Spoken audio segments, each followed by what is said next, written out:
Go alive. Wonderful. Welcome to Kiki's chat show today.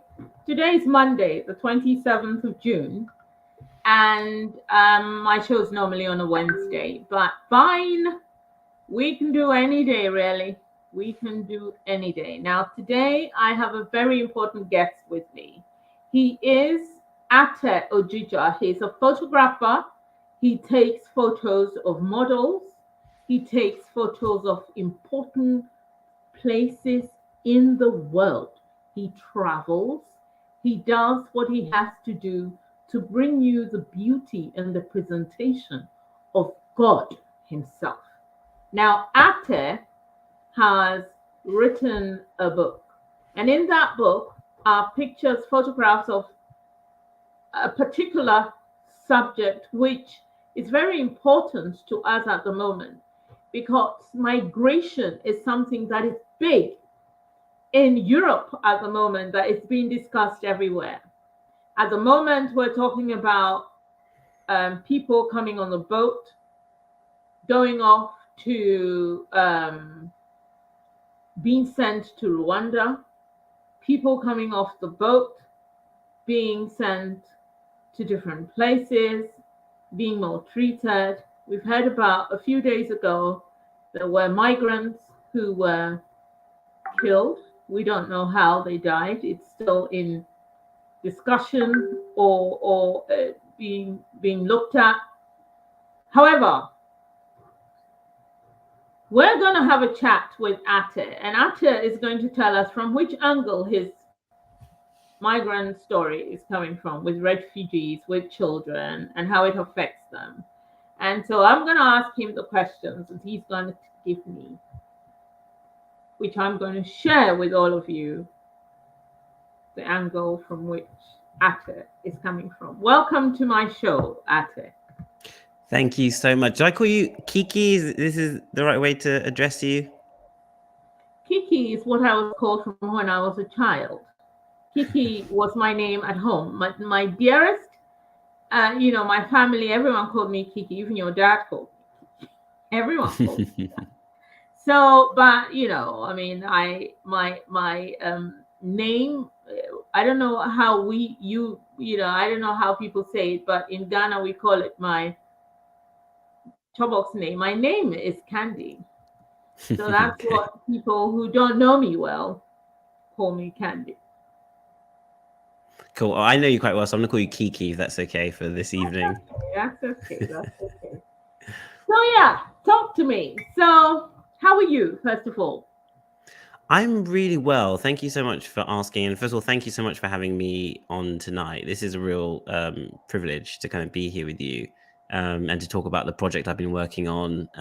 So thank you so much for having me here. And I'm looking forward to our discussion. Excellent. I'm looking forward to it too. Now, my first question though is, why did you call your book? Because you've written a book. The reason why you're here is because you've written a book. And you've called your book Fear and Dreams. Yes. What is fear and dreams? Well, first of all, let me just also say I'm a professional photographer, and what I do is I create projects.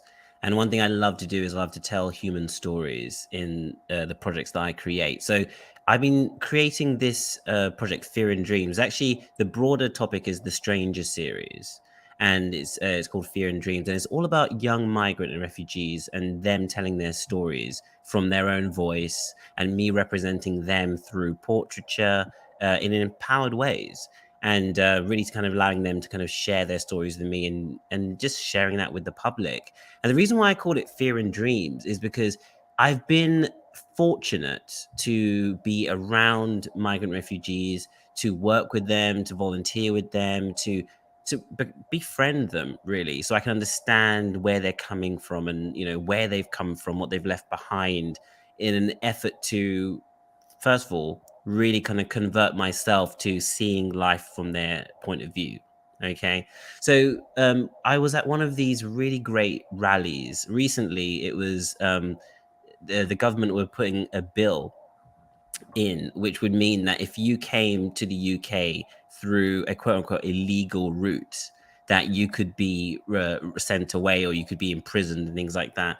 And I remember there was a man who I met there, and he's the one who used this phrase. He said, "We don't leave because we want to leave. We don't leave because we want to leave everything that we've known, our parents, our siblings, our jobs. We leave because of fear, and we leave because of our dreams." Because we want to leave the oppression, the fear of possibly even dying in some situations, and we want to move towards a life, a future. And I thought that when he said that, we leave because of our fears and because of our dreams, I thought, I mean, I have to call it that. Like, it's that push and pull that, we all experience in different, in a variety of different ways in our lives. But then really human beings, we move, we act, we do something, usually because we're trying to get away from something that's painful, whether it's a situation, a mood, or whatever, to something that is more advantageous, more pleasurable for us, something that offers a little bit more of an uplifting future. So that's why I call it Fear and Dreams, because the book and the stories really do gather behind those two themes. Fear and dreams. So people leave because of fear and because they have dreams, and they have to. Everyone has dreams. Even children in um, developed countries have dreams. Children. Absolutely. There are some people who want to be princesses when Princess Diana was alive. Yeah. Some people want to be all sorts of things. People want to be tortoises. People want to be cats. And so Yeah. a woman had operations to be a cat, and then, to look like a cat. And then people have serious dreams for education, to become pillars of society. People want to be doctors, nurses. People want to be lawyers. People want to help other people, and they need education. And there are Absolutely. countries where they are war ravaged, war torn, and there is no chance of education. There is no chance of making anything of yourself. In fact, sometimes war alone can make you hungry. There's no food. What more education? Education is the last thing. So, yes, Absolutely. I like your title. Thank you. I was going to add to that. You're absolutely right. Like, I mean, in this part of the world where we're very fortunate to have peace, 70 odd years ago, we were, in a World War II. We weren't like, we haven't always been peaceful. We're very much privileged. We're in an age where there's peace, let's say in the UK and places like that. But even what's happening in Ukraine just reminds us how fragile that piece is, and when that does affect your life, you could have been a doctor, a lawyer, an accountant, an engineer, but then in that moment when everything changes around you, you become a refugee. You become someone who is displaced from all that you've known and have to start somewhere else. And I think the reason why I really was passionate about creating this book, and that's why the Kickstarter is still going on at the moment, is really to tell those stories and to humanize those people that we see on television and in the media, who we tend to kind of see in a sea of people, like a mass number. It's about isolating the individual and relating to what that experience could be like if it happened to you. And I think what shocked a lot of people in the UK and America and places like that was Ukraine, not very long ago, was a European city thriving. And all of a sudden it's thrust into this uncertainty and this destruction. And it just once again, it reminds you how fragile our life situation, our peace is, if that makes sense. It does make sense. It does. One of the questions I was planning to ask you is, so what is a Kickstarter? Before we actually go into the book is going to be the next question.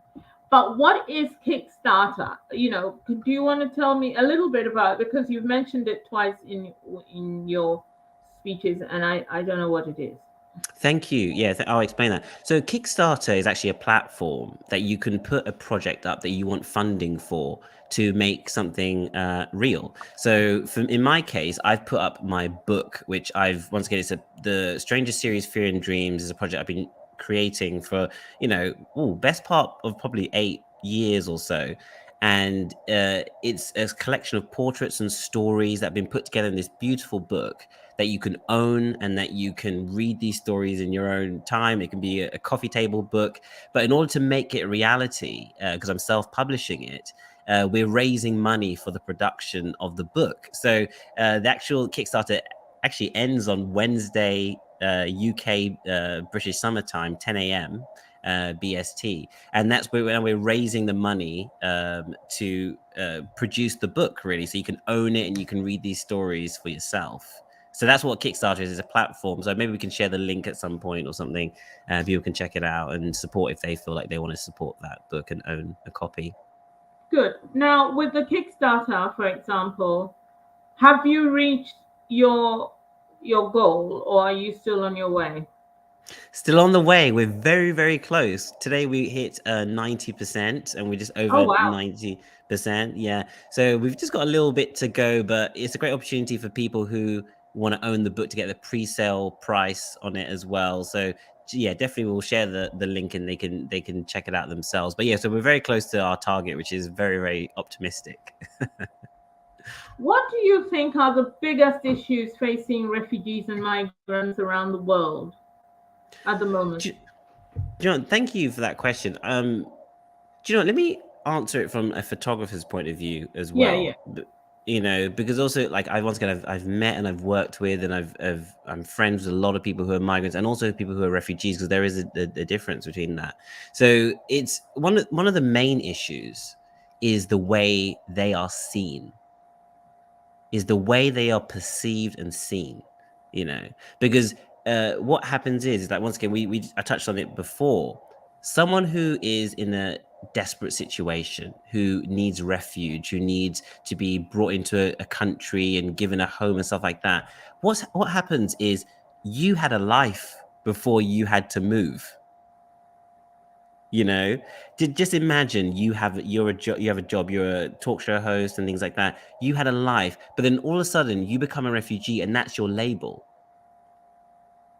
You know, Kiki is removed. You're just like migrant number 25 or 1,000, and once again, it removes that identity that you have as a human being with dignity, who is self-reliant, who has dreams and visions. You just become, oh, you know, refugee number 1,050 or something like that. And Especially if you're black. Oh my God, you become a yes. black refugee who is lowest than the low, like chewing gum under somebody's shoe.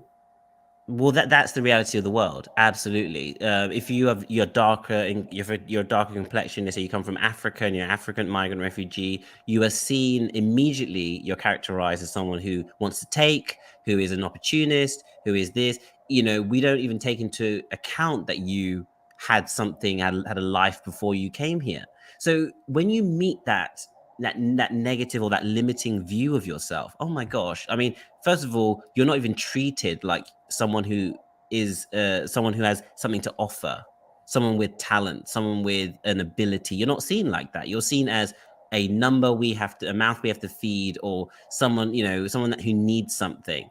And one thing that I've realized just by interacting with people in that situation is when you talk to them and you get to know them, oh my goodness, their resilience, their courage will amaze you. You'll look at these people like, what would I have done in that situation? I have no idea what I would have done in that situation.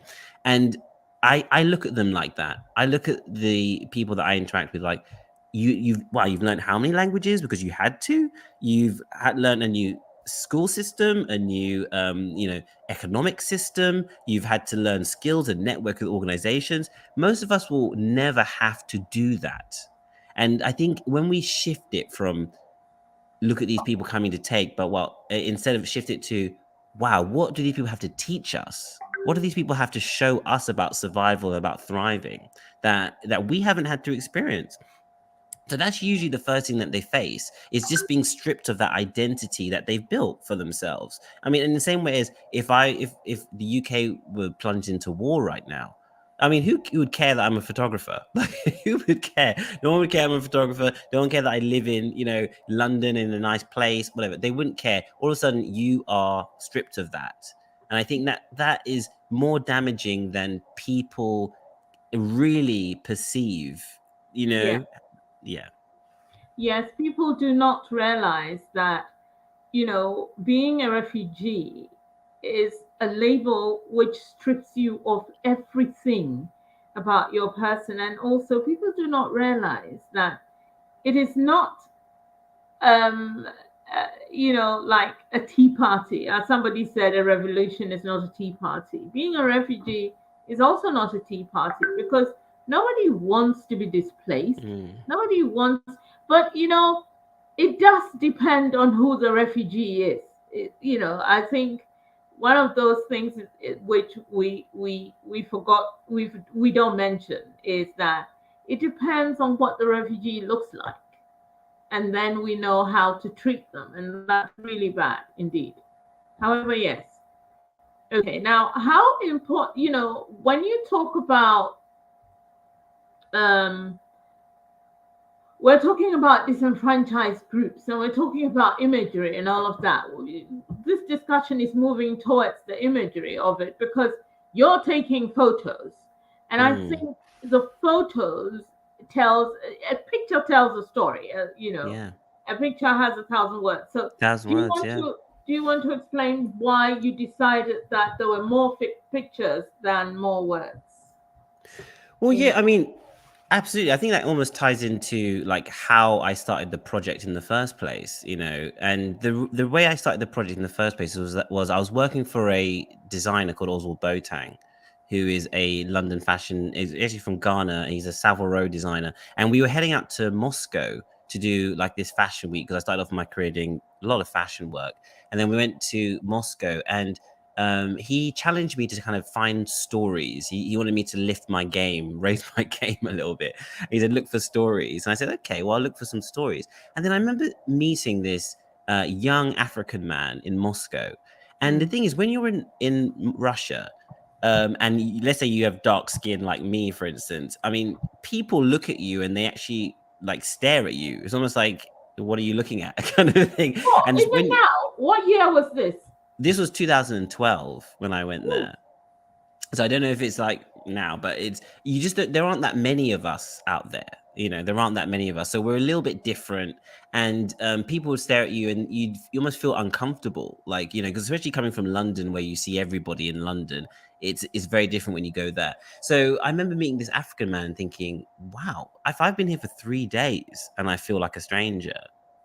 People are making me feel like a stranger. What must it be like for you? Like, and you've lived here, and I found out he'd lived here for 2.5 years in Moscow. And then I took his photograph out there, and I created a whole series called "The Stranger in Moscow," which is all talking about this migrant experience of being out in Moscow. And then I came back to Europe, and I remember just noticing, being more heightened to how we were describing people who were migrant refugees. So I mm, started paying attention to newspapers and like things like that. And I would see words like, we're being swarmed by, we're being flooded with, mm, overrun with. And mm, one thing I've realized is that whenever you start, you create a, let's say an other, mm. us and other, it starts with language. Yeah, It started in Germany during the Second World War. It started with that, with the Jews and things like that. It starts with language. You start to separate people, yeah. you know. And so when you think of a swarm, you think of like Bees. insects. Yeah. Yeah, you think of Bees. bees. You think of, yeah, yeah. Yeah. And it takes away. Bothersome, horrible bees. There you go. I mean, not going too much into even like the slave trade and stuff like that, but then when people were seen as subhuman, as things like that. What happens is language. As human beings, we are so empathetic that we find it very hard to do harm to another human being. But someone who is less than a human being, we can do horrible things to. Yeah, So it starts with language, and then yeah, it goes on to imagery, yeah, right? yeah, So the way we usually visually describe the migrant experience is 1,000 people, and the yeah. images that you see is, oh my gosh, and you literally sit in your cafe in your Pret a Manger or something like that, thinking, oh my gosh, this country's about to be overrun. And it's Yeah. it's not the truth. But that's how the media portrays it to you. Yeah. And because it's all following an agenda to kind of alarm you, get you to buy the newspaper, to be angry at something. And obviously we know a lot of newspapers are politically aligned as well. So wherever the agenda is for that kind of that party, or what they believe in, those views, they'll tell that story. So imagery is really important. And the problem is that the public in general aren't super educated on how the media convey things to them, so they usually absorb it and they get alarmed and they say, oh my gosh, it's terrible. But then once you're a little bit more savvy about how image works, you say, oh, they're showing me that because they want me to think that. So my response to that was, I want to isolate human individual single stories. That was the only way I thought I need to combat that, because it's scary when it's like 10,000 or something like that. But if you isolate it to Rakiba or Halil or Ishmael or Mariam, like these people become people you could have gone to school with. They Or become Amma, say Amma, or Beatrice even, or something, you know, name yes, people. You see, because still we are, and when I say we, I'm talking about people in general who listen and read the Daily Mail and read all these newspapers that are schooled in how to send subliminal messages to people, and then they start to fear. yes, yes. Fear sells. Fear really does sell. It So does. they're feeding into that oh, the uncertainty, that hysteria. And so my only real way of kind of combating that in my own small way was to say, let me start to see people in the way that I want to be seen. You Yeah, know, I want to be seen as Arte, as someone who with talent, someone with contribution. I don't want to be seen as a number, as a nameless face, you know? And I think usually it's just about approaching it in a way that, how would I want to be treated? How would I want to be seen? And that usually can guide us in more profound ways than we think. wow. I mean, this alone, just this question and your answer is a huge education. And one wonders how many people are watching this to be able to even see this and then impart it. I mean, the Jamaicans always have something called have one, teach one. Mm, So, you know, you learn something and then you teach the next person. If everyone learned something and taught the other person this, the world would change straight away. yes, Yeah. absolutely. Absolutely. Yeah. Okay, so when you talk about empowerment through the work as a photographer, because now we've talked about words that affect people and, you know, the whole social discussion. When you talk about empowerment through your work, taking photos and showing these photos, what do you mean? Ah, great question. Thank you so much for that question. When I talk about empowerment, I talk about a collaboration Mm, with the person I'm photographing. And like I said, going back to my childhood, you know, I grew up in the 80s and the 90s, and there was, you know, things like live aid concerts and things like that, and yeah. constantly, yeah, and Africa was always in the news as being the place that Hungry. needed hungry. That was Yeah. the word. Hungry, you know, deprivation, flies on kids, and all you saw was poverty. I think if you actually would think of one word for Africa during when I was growing up, it was just poverty. Yeah. There's nothing else. There's no other narrative that was being shown to Yeah. us. And once again, it affected my self-image and my own self-worth.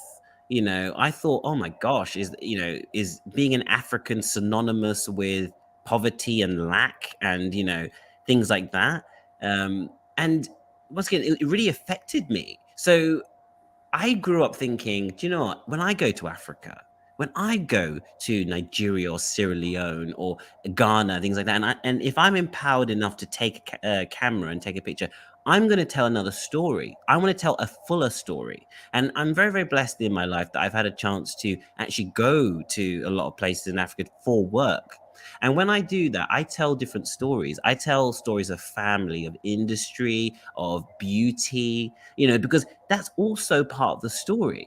It's like if you came to the UK and you just photographed all the poverty in the UK, because there is poverty in the UK, and now that literally characterized the whole of the British experience. You'd be like, hold on a minute, have you been to Canary Wharf? Have you been to Windsor? You'd want a fuller story to things, and I think with Africa we didn't get that. So I'm going a bit on that, but when I talk about empowerment, I talk about collaborating with that person and saying, how do you want to be seen? How do you want to be seen? Because that's important too. I think what's happened, especially with the Western gaze is usually kind of dictated how we see different parts of the world, if that makes sense. No, it does. So like the Western people will travel out and then we'll say, oh, this is Africa is all about poverty, and oh, look at this award-winning picture of this starving child that wins an award or something like that. And that there's no collaboration there. There's no consent. There's just kind of like, I'm just going to tell a story because it fits with this story that's being written by it and things like that. So once again, it shapes our view of a place and of a people. And my way of empowering is to say, okay, do you know what? I know there's more to a story than what I've been fed and what I've learned. Wouldn't it be amazing if I found out what you wanted to say? That for me is so interesting, because you often realize that, wow, like that person or those people, that group of people want to share so much more than what is being told about them, the description of them. So really empowering people is, once again, is shaping how they are seen with their consent, with their collaboration, which I think is just as important as going and documenting something without any real interaction. I think it's just as important to ask somebody, how do you want to be seen? In the same way as I'd want that consent for myself. Well said. Really well said. I mean, you are opening our eyes to a lot of things. And I think that at this moment, they say there's an African proverb which says that when one person sits under a tree and thinks of something, the wind takes it to all the people who can do something about it. Wow, I love that. So it's like your GoFundMe, your Kickstarter. It's like you being on my show. You're speaking to over 20 more people. More people will watch it. People will see it. And slowly, people are going to become aware of what you said. And you have blown it into the wind. And good luck is going to come out of it, because one of the things that we need is to become aware of self and to begin to see that everything about us has been used to beguile us, to confuse us. And then there is a narrative which is not us, but that's what people believe. There are people in Africa who do not know of this hunger until they come to this country. Do you know this? Yes, of course I know this. Yes. Yes. So now a lot of Africans, if a white person or somebody who's never been to Africa says Africa is synonymous with poverty, you kind of think, what are you talking about? Have you been to Africa? Do you know what's going on in Africa? Mm-hmm. It is so wrong. But anyway, we just need to educate ourselves on ourselves. Anyway, why are you so passionate about finding these stories to share? I mean, you've said a lot of things, but there is a lot of passion also in your determination, because you've been doing this for quite a while, since Paul Boateng, what was his name? Oswald Boateng, yes. Oswald asked you to up your game. Yes. So what is it that has added the passion to actually write a book 8 years in what happened there? Yeah, that's a good question. And someone asked me the question recently, and they said, why a book? Why do a book? And the reason why is I had, once again, I had experience of being a fashion photographer. And I enjoyed that. And I had a lot of goals when it came to fashion photography. Initially, I said I wanted to be in magazines. I wanted a magazine cover. I wanted this. And I actually achieved a lot of those goals. And then what happened was I realized how transient those goals were, if that makes sense. Like, you get a magazine cover, great. Next month there's another magazine, or you get an article. Oh, there's another. Oh, okay, that's great. And you flick through, there's another, and that magazine or that image you spent ages creating becomes like yesterday's thing. Whereas when I had this opportunity, and one thing that I'm really grateful to Oswald for as well, is that he allowed me to have my first exhibition of that Moscow series in his Savile Row headquarters, which gave me this incredible lift as well in terms of people seeing the work. And a curator in America picked it up, and I went to America and I got a chance to exhibit, and I've got some of those pieces in the permanent collection of the Museum of Contemporary Photography in Chicago and stuff like that. And the reason why I wanted to is because I wanted some of these stories, this work, to have permanence. I didn't want that transience of fashion. I wanted people to focus on these individuals and say, this is a story that is relevant 10 years ago and relevant in 30 years from now. These stories are relevant because people will always be moving. People will always have to uproot everything because of some sort of disaster or economic depression, something. People will always be in this position to be moving. So listening to these stories, reading them, and one thing I'm very conscious of as well is to create a beautiful book as well, because people won't read the story straight away. I know them. They'll get the book and they'll say, oh, look at the nice pictures, and they'll put it down. And then maybe in a year, 2 years time, maybe 5 years time, they'll pick it up and like, oh yeah, I should probably read some of these stories, because that's how people are. But then once you have something in that book form, it has a permanence. It's an archival piece. People can go back to it and they can connect with those stories for the rest of their lives. Books will outlive you most of the time. So that's why I wanted that experience working with Oswald, having that exhibition where I got to share those stories and talk to the people that came to the show. It gave me this awareness that stories never go. They're never out of fashion. They're never yesterday's news. Especially when it comes from somebody's actual mouth and their own truth. Truth is eternal. So if you can tap into that as a visual person, as a creative person, as somebody who wants their work to have longevity, then I would say literally think about how your work will be presented and consumed. And for me, it was a book, it was an exhibition, it was something that it would touch them as an experience and they could own it. And that's why I wanted to create this book, the Stranger Series Fear and Dreams book, that you can own and you can have for forever. I'll tell you what, my reason for being excited about you having this book is because you know how women, okay, backtrack, start again. One of the reasons why I'm interested and excited about your book and the fact that there's more photos than words is because,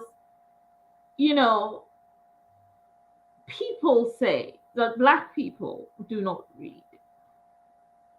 Fine. If that's what they think, fine. So we have pictures.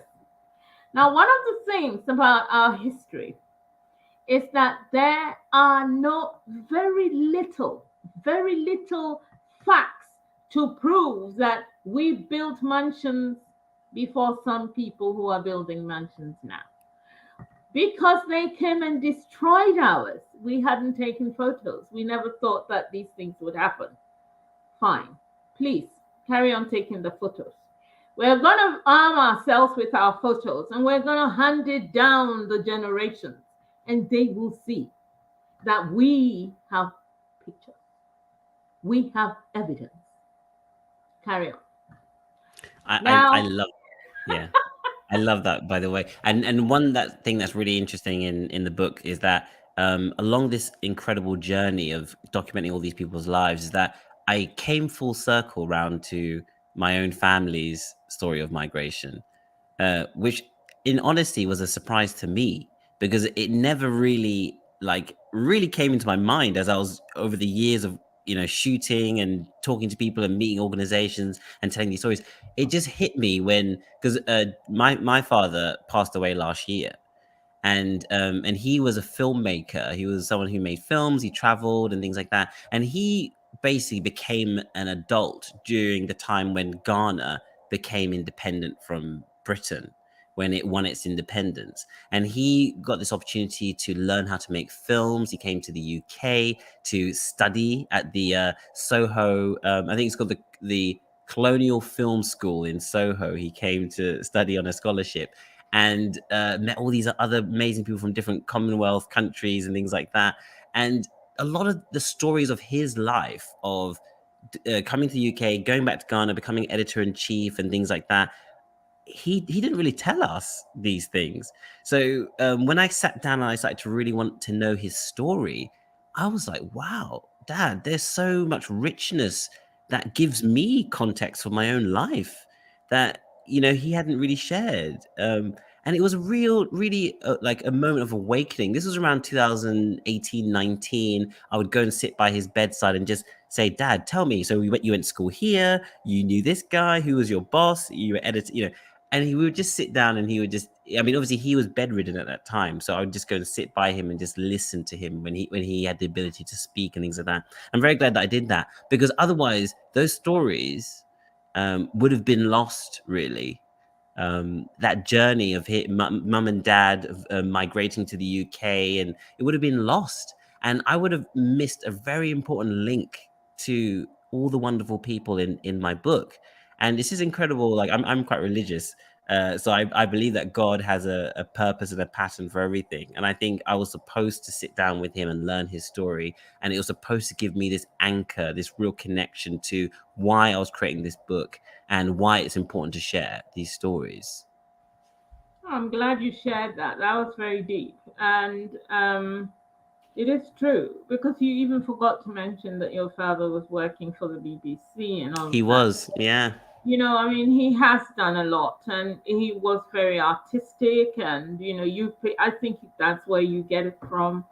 And Yeah, so probably. it's good that even though you didn't really talk, I mean, there was a generation, our parents' generation, especially the ones who were here, who were busy all the time, and they were working all the time, and so people, didn't get the chance to have serious, in-depth discussions with their children. And also, it's this African thing of which you are changing it.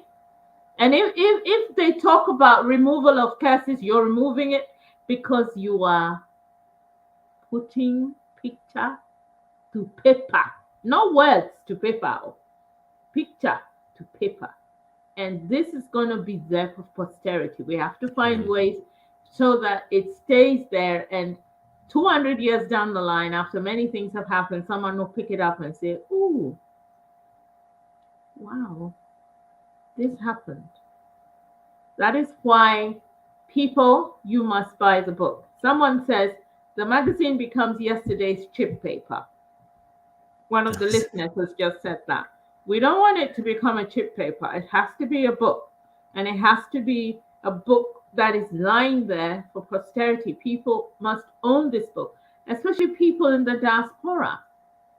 And in fact, I have a project for you after this, because I want you to write a book, or to go and take pictures of people who work in this country, in this diaspora, for the people in Africa to see that the Western world is not milk and honey. And as Muhammad Ali said, he doesn't like milk and he doesn't like honey. So there's no milk and honey here. And if you come here, you have to really work hard to make, so all of this has to be done. I'm very proud of you, but we continue because we have more time. So, what can we all broaden our understanding with the experiences of migrants and refugees? Because that's really the topic that we're talking about. Yeah. Yeah, I mean, I think really it's about making space for other people's stories. I mean, most people are very focused on their own experience. They're very focused on what they're doing, what they need to get done, and things like that in their lives. And that's fair enough, because we all have busy lives. But I think sometimes what we can do is that we can, if we work with people who are from different countries and things like that, you know, politely start up conversations, do some research. Like there's a good friend of mine, Gulwali Pasale. I met him through some of the work I've been doing with migrant youth and stuff, refugee youth. And he's written a wonderful book called The Lightless Sky, for instance, which is all about his journey from Afghanistan, you know, how he left Afghanistan as a youth to seek refuge. And, you know, reading books from their point of view is so important. To hear it from someone else, their own voice, I think is really important. But also in our everyday interactions, we have to be interested in other people. Like we live in, I'm talking as a Londoner, but usually as a Londoner, we can be very tunnel vision about, we don't want to talk to anyone. We want to just kind of do our own thing sometimes. But there's a real benefit and real blessing in just investing in other people, I think, and just expanding, you know, your experience of life is not the same as someone else's experience of life. I mean, even, you know, recently we're talking about women in the news a lot right now, you know, expanding out your experience or your understanding of what it's like to be a woman in 2022 and everything that's going on. What is it like to be someone from Afghanistan who had to start all over again? There's one young man in the book called Ramin, for instance, and he left Iran when he was 17 years old because of intimidation and oppression from the regime that was in power. And when he left, oh my gosh, his experience is crazy. He walked like across Paris, across France, and connected and got to, you know, different places and got in ice lorries and tried to get into the UK. And I mean, incredible stories. But when he got here, he was denied his papers for like 10 years. He couldn't work properly. He couldn't go to school properly. So till the age of 27, he got his leave to remain, his actual official papers, and then he could actually start his life. And I would talk to him, and I met him at church one Sunday, and I just heard him go up there and tell his story, and it sounded so heavy, and I was like, wow, a 27-year-old going through this. You haven't had a chance to have a proper education because you've been denied that access to student loans and things like that, you know. And just listening to someone else's experience of what it is to be young or to be old or whatever, and coming from somewhere else, it'll really expand your mind, and you'll actually say thank you for the small things in life. You'll have gratitude for the things you take for granted when you see what someone else does not have. I think that's really important, to listen to other people and feel grateful for what you have. I agree. I agree. So, where can people go to support your work and you know and Kickstarter? Have you got any? Yes.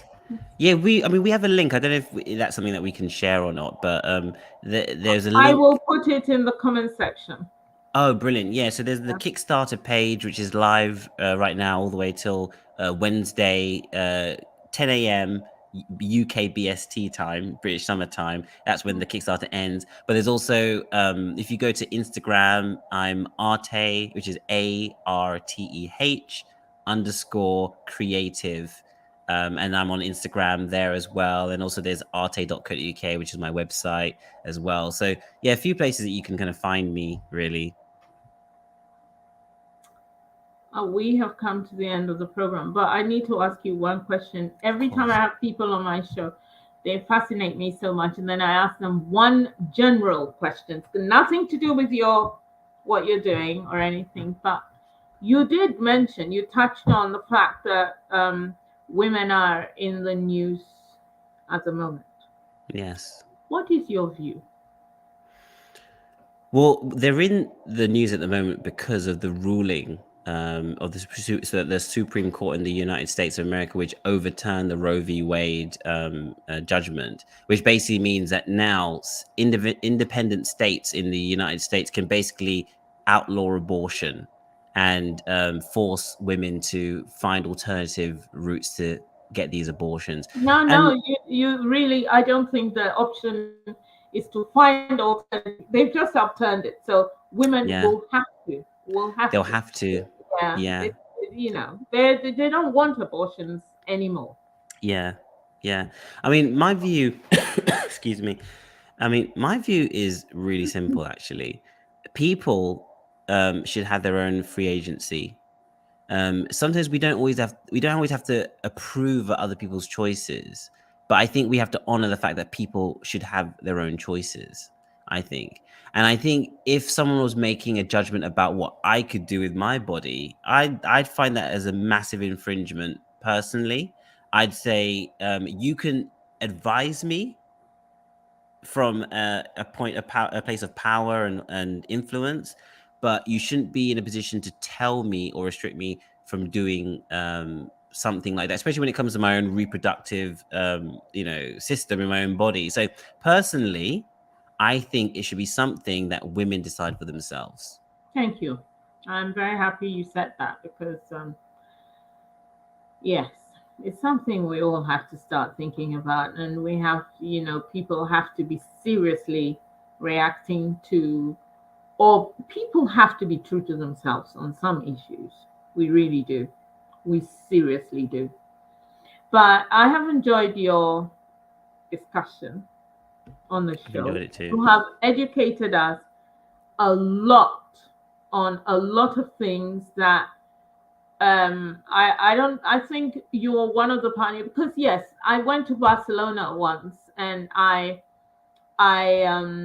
went to Sagrada de Familia, and there was a whole book on the cathedral, a whole book. I bought it. I don't know where it is now, but I'm in a different life now. But the point is that people do document things which can be seen 10, 15, 20, 100 years from now. We need to do it on topics that affect us. And I'm glad you're doing it. And I want you to carry on doing it. You are a wonderful guy. I am very proud of you. And people, this is my cousin, of whom I'm very proud. Thank you Likewise, so much. Kiki. Very likewise. Thank you so much. It's been such a pleasure to talk to you tonight, honestly. Oh, me too. It's so lovely. And people, you know what? When you have a cousin who is busy, this guy, I've been looking for him to take a photo of me. I can't find him anywhere. My birthday came and went. And he kept saying, I will come, don't worry.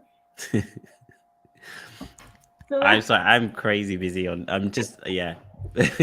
But happy birthday again, and God bless you, honestly. Thank you. We will do it though. I'm going to cut you and we're going to take those photos. So Absolutely. people, thank you all who stayed on. I think this is a very important discussion that we've had today. We need to help people like Atta. We need to help our own. And we need to do it because we're doing something for posterity. That's what it is, really. We're doing something for ourselves. We have to start thinking about helping ourselves in any small way or form. Thank you very much for staying all the way through the show. Thank you, thank you, thank you, thank you, thank you. Bye bye. Atta, stay on. Thank you, everyone, for joining.